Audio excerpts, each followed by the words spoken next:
E eu vos digo que a todos aqueles que partirem para as cruzadas e perecerem no caminho, seja por terra, seja por mar, ou que perderem a vida combatendo os pagãos, será concedida a remissão de seus pecados. Essas palavras, pronunciadas solenemente pelo Papa Urbano II no Concílio de Clermont, na França, em 1095, deram início às Cruzadas, que foram expedições militares e religiosas organizadas na Europa Ocidental com o objetivo de libertar a Terra Santa das mãos dos muçulmanos. Situada na Palestina, essa região estava ligada às tradições cristãs, pois fora ali que Jesus tinha vivido e difundido sua doutrina. Com as cruzadas, o Papa esperava conquistar não só Jerusalém e o Santo Sepulcro, onde Jesus teria sido sepultado, mas também a liderança da cristandade, tanto do Ocidente sobre os reis e senhores feudais, quanto do Oriente sobre o imperador e a Igreja Bizantina. Esta última, como vimos, estava afastada da Igreja de Roma desde o cisma do Oriente de 1054. Nesse vídeo eu falarei sobre todas as cruzadas que aconteceram, falarei sobre os Cavaleiros Templários e por fim farei uma reflexão sobre uma possível cruzada moderna. Esse vídeo é o 11º da série que buscará contar toda a história da Idade Média. É importante que você assista todos os vídeos dessa playlist na sequência para ter um melhor entendimento do assunto. Que bom ter você aqui novamente para mais uma videoaula. Eu sou Lucas Schwab e como sempre peço um favorzão seu que é para que você deixe aquele like para que esse conteúdo alcance mais pessoas. Depois das invasões vikings e magiares que agitaram a Europa Ocidental nos séculos 9 e 10, o continente entrou em um período de relativa estabilidade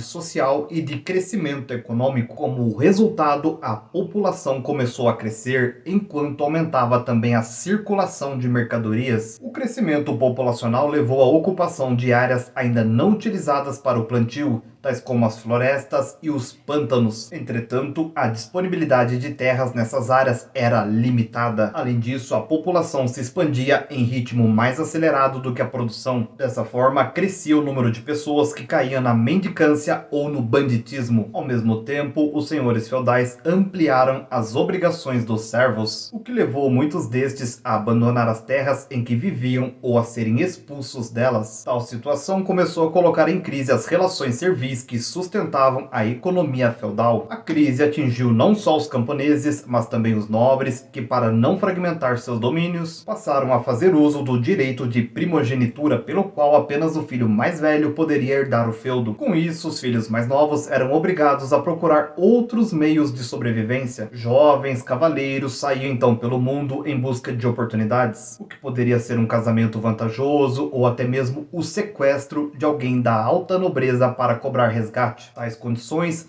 somadas ao espírito de aventura dos cavaleiros e às disputas territoriais, propiciaram um clima de constantes lutas entre a nobreza. Na tentativa de controlar a situação, no início do século XI, o Papa proclamou a paz de Deus, pelo qual os combates foram limitados a 90 dias por ano. Foi em meio a essa situação que o Papa Urbano II lançou seu apelo à cristandade, dando início às cruzadas. Durante muito tempo, os árabes permitiram que os cristãos realizassem peregrinações ao Santo Sepulcro. No fim do século XI, porém, a Palestina caiu em poder dos turcos seljúcidas, que era um povo proveniente da Ásia Central. Convertidos ao islamismo, os seljúcidas eram menos tolerantes do que os árabes em questões religiosas e proibiram o ingresso de cristãos na Terra Santa. A resposta da igreja, como vimos, veio em 1095, quando no Concílio de Clermont o Papa Urbano II convocou os cristãos a, segundo ele, arrancar aquela terra da raça malvada. Por trás desse objetivo religioso atuavam outros interesses. A nobreza feudal, por exemplo, queria conquistar novas terras. O Papa procurava restabelecer sua autoridade secular e reconstituir a unidade da Igreja, quebrada com o cisma do Oriente em 1054, quando o patriarca de Constantinopla rompeu com o papado e criou a Igreja Ortodoxa Grega. Muitos camponeses, por sua vez, queriam escapar da situação de miséria em que viviam. Ora, diversos imperadores bizantinos haviam prometido acatar a autoridade do papado, caso este os auxiliasse na luta contra os seljúcidas que avançavam sobre seu território, colocando em risco o Império Romano do Oriente. Com as cruzadas, o Papa prestava esse auxílio, esperando que a promessa bizantina fosse cumprida. Havia ainda os interesses dos comerciantes de cidades da Península Itálica como Veneza e Gênova, que viam nas cruzadas uma oportunidade de ampliar suas atividades mercantis. Entre os séculos 11 e 13 partiram da Europa nada menos do que 8 cruzadas, envolvendo milhares de pessoas. A mais bem-sucedida foi a Primeira Cruzada, que durou de 1096 a 1099 e era composta de tropas de cavaleiros da nobreza, sem a participação de nenhum rei. Um pouco antes, uma cruzada dos mendigos tinha sido destroçada pelos muçulmanos antes de chegar à Terra Santa. Enquanto os nobres se preparavam para a Primeira Cruzada,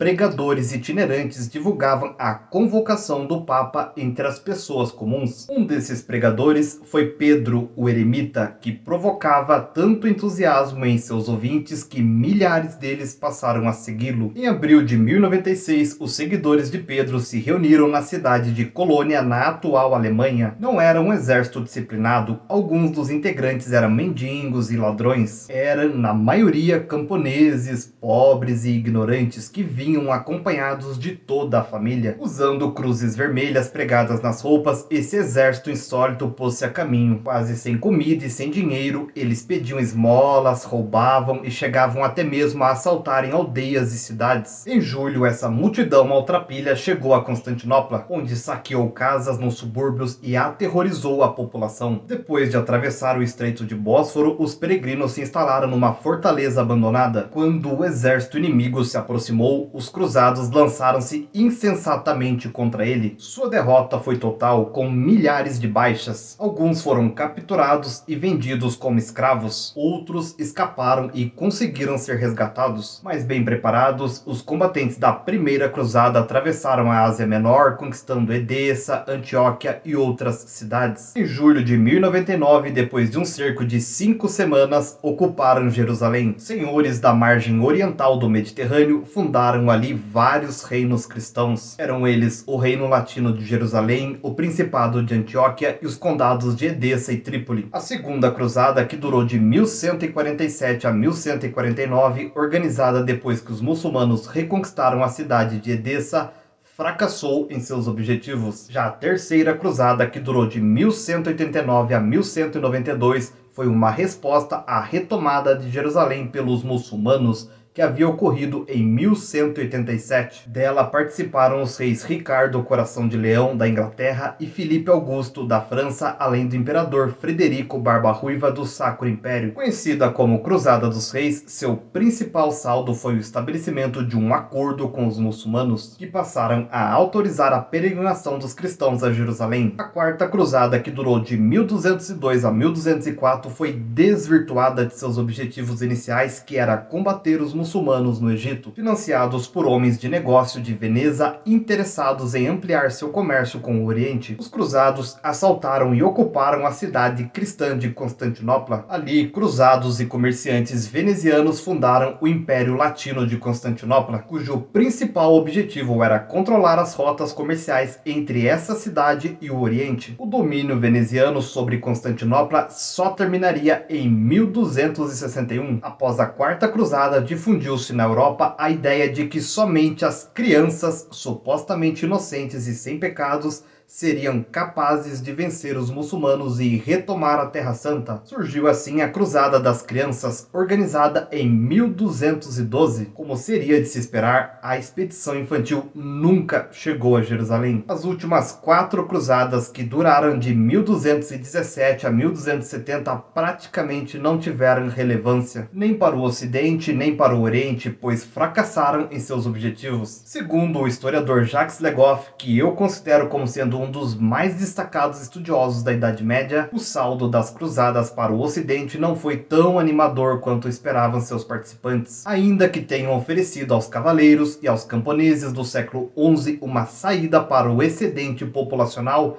Na prática, seus resultados foram quase nulos. Na verdade, o Mediterrâneo nunca chegou a ser um mar deserto fechado pelos muçulmanos, como se acreditou por muito tempo. As cidades da Península Itálica, por exemplo, mantiveram-se ativas durante a Idade Média e seu comércio com o Oriente sempre foi relativamente intenso. Da mesma forma, ocorriam intercâmbios culturais e econômicos entre cristãos e muçulmanos na Península Ibérica. Desse modo, as cruzadas contribuíram mais para aumentar e dinamizar o comércio do que propriamente para abrir o Mediterrâneo. Sem dúvida, observa Legoff em seu livro Civilização do Ocidente Medieval, os benefícios extraídos não do comércio, mas sim do aluguel de barcos e de empréstimos concedidos aos cruzados enriqueceram rapidamente certas cidades da Península Itálica, sobretudo Gênova e Veneza. Seja como for, ao fundar reinos cristãos no Mediterrâneo Oriental, os cruzados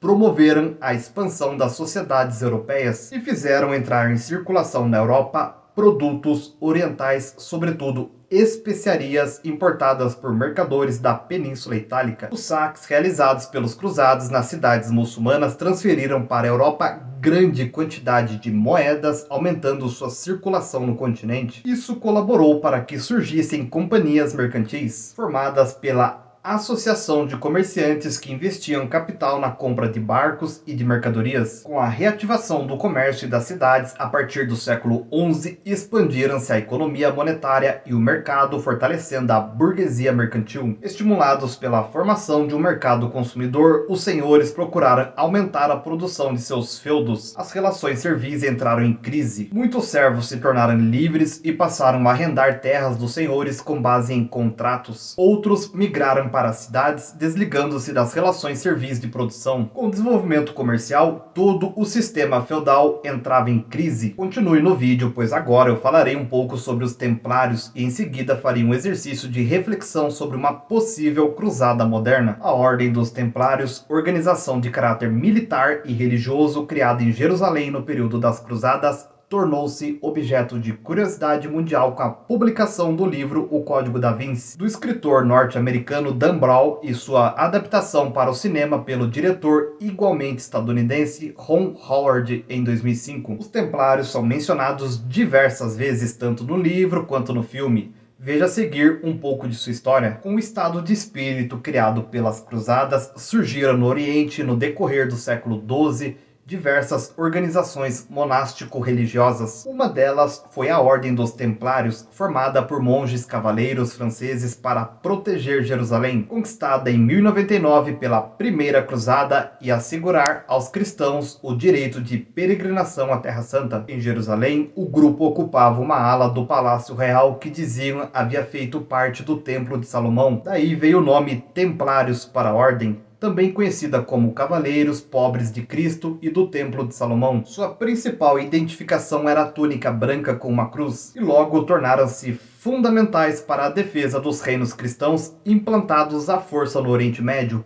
Por isso, chegaram a reunir cerca de 20.000 cavaleiros. Também acumularam uma fortuna incalculável, recebendo doações de terras, castelos e outros bens. Graças à sua força militar, assumiram ainda o papel de banqueiros, coletando e transportando riquezas entre a Europa e a Terra Santa. Com o tempo, porém, nobres e reis importantes se sentiram incomodados com o crescente poder econômico e político dos templários. Filipe IV, o Belo, rei da França, que como vários outros soberanos devia dinheiro à ordem, resolveu enfrentá-la, ordenando o confisco dos bens e a prisão dos templários que viviam em seu reino. Vários líderes da ordem foram mortos na fogueira depois de torturados. Por pressão do rei francês, o Papa Clemente V determinou que a ordem fosse dissolvida em 1312. Para finalizarmos esse vídeo, que já está bastante extenso, fazendo essa ponte entre passado e presente, será que podemos pensar em uma cruzada moderna? Em 11 de setembro de 2001, aviões pilotados por terroristas muçulmanos foram lançados contra as torres do World Trade Center de Nova York e contra o Pentágono, que era uma sede do poder militar norte-americano em Washington. O atentado, no qual morreram cerca de 3.000 pessoas, foi atribuído pelo presidente dos Estados Unidos, George W. Bush, ao saudita Osama Bin Laden, que era chefe de uma organização conhecida como Al-Qaeda. Diante do ataque, Bush declarou que o Ocidente deveria promover uma, entre aspas, cruzada contra o terror. A declaração provocou indignação e protestos entre líderes muçulmanos e governos árabes aliados dos Estados Unidos. Dias depois, em uma carta divulgada pela TV Al Jazeera, baseada no Catar, que é um país árabe, Osama Bin Laden conclamava os muçulmanos a, entre aspas, resistir à cruzada cristã contra o Islã. Bin Laden, vivo ou morto, foi o slogan utilizado pelo presidente Bush, que falou duro diante diante do público americano que ainda estava contando os mortos daquele atentado. Mas entre os aliados europeus, a frase soa como bravata de filme de faroeste. Cartazes com a expressão "procurado, vivo ou morto" ao lado da foto de um bandido são comuns em filmes de cowboy. George Bush falou também em cruzada contra o terror, expressão que incomodou os países árabes dispostos a apoiar os Estados Unidos. As cruzadas foram sangrentas expedições militares cristãs a Jerusalém 8 séculos atrás. A referência a elas desperta mágoas históricas entre os muçulmanos e pode criar dificuldades para governos moderados como o do Egito, que já tem seus problemas com radicais fundamentalistas. Nos atentados terroristas de 11 de setembro morreram também cerca de 300 britânicos, mas a vontade de vingança já começa a provocar ataques sem cabimento contra a comunidade muçulmana na Inglaterra, envolvendo gente que não tem nada a ver com o terror. Assim, uma mesquita de Manchester teve a porta arrebentada. O primeiro-ministro britânico Tony Blair já disse: culpar os muçulmanos pelo terror nos Estados Unidos é tão ridículo como acusar os cristãos em geral pelos ataques dos radicais protestantes ou católicos na Irlanda do Norte. No próximo vídeo eu falarei sobre o comércio e a vida urbana na Baixa Idade Média. Se você ainda não é inscrito, aproveite esse momento e já se inscreva no canal para receber conteúdos como esse em primeira mão. Me segue também nas outras redes sociais que estão aparecendo na tela, pois eu estarei postando conteúdos por lá que irão complementar os conteúdos aqui do canal. Comente se ficou alguma dúvida ou algo que você acha que deveria ter sido falado no vídeo que eu acabei deixando sem mencionar. Lembrando que para você aprender mais a fundo é preciso ler. Pensando nisso, eu deixarei 2 sugestões bibliográficas para você se aprofundar no tema. Os livros indicados possuem links na descrição caso você queira adquirir essas obras em promoção. Espero do fundo do coração ter contribuído para a sua aquisição de mais conhecimentos. Sou imensamente grato pela sua atenção até aqui. Nos vemos no próximo vídeo sobre o comércio e a vida urbana na Baixa Idade Média. Um grande abraço e tchau, tchau.